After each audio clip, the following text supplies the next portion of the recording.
নমস্কার বন্ধুরা, Sumitra kitchen and ব্লগে সবাইকে স্বাগত জানিয়ে প্রতিদিনের মতো আজও একটা রেসিপি নিয়ে চলে এসেছি। আজ আমি আপনাদের সঙ্গে শেয়ার করব পালং শাক দিয়ে কচুর ঘন্ট। তো পুরো ভিডিওটা প্রথম থেকে শেষ পর্যন্ত দেখতে থাকুন, আশা করি আপনাদের খুব ভালো লাগবে।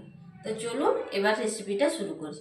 পালং কচু ঘন্ট বানানোর জন্য আমি এখানে পালং শাক কেটে নিয়েছি, আর এখানে নিয়েছি কচু, আর এই যে বেগুন করে কেটে নিয়েছি।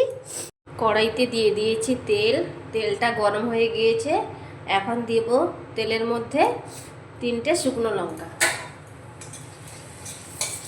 শুকনো লঙ্কাটা একটু ভাজা ভাজা করে নিয়ে দিয়ে দিচ্ছি 2টো তেজপাতা। কেটে রাখা কুচনো পেঁয়াজ দিয়ে দিচ্ছি।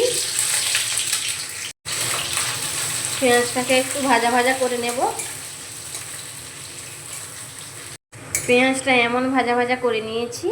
এখন দিয়ে দেব 5 ফোড়ন, গোটা জিরে,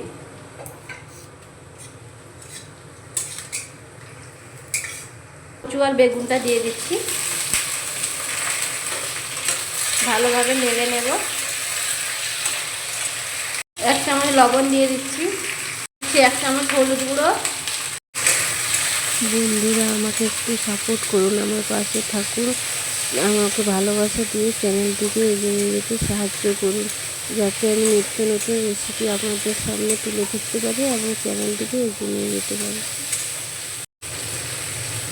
কেটে রাখা বেগুন আর কচুটা দিয়ে আমি 2 থেকে 3 মিনিট মতো নেড়ে নিয়েছি। এখন কেটে ধুয়ে রাখা পালং শাকটা দিয়ে দিচ্ছি।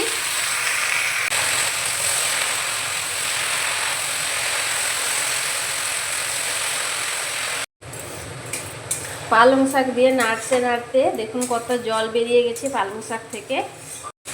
পালং শাক থেকে যে জলটা বেরিয়েছিল অনেকটা মরে এসছে। এখন দিয়ে দেব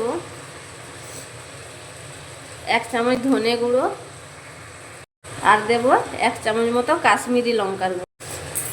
ভালোভাবে কষিয়ে নেব।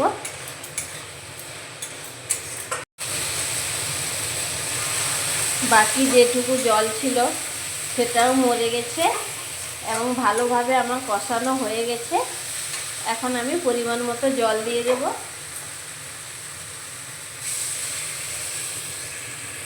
পরিমাণ মতো জল দিয়ে দিয়েছি। এবার একটু নাড়াচাড়া করে নেব। গ্যাসের ফ্লেমটা মিডিয়ামে রেখে আমি একটা ঢাকনা চাপিয়ে দিচ্ছি।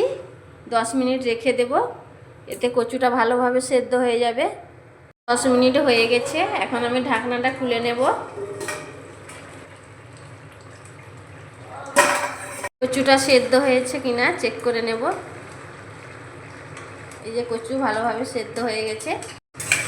ভালোভাবে খুন্তির সাহায্যে এরকম ঘেঁটে দেব কচুগুলো।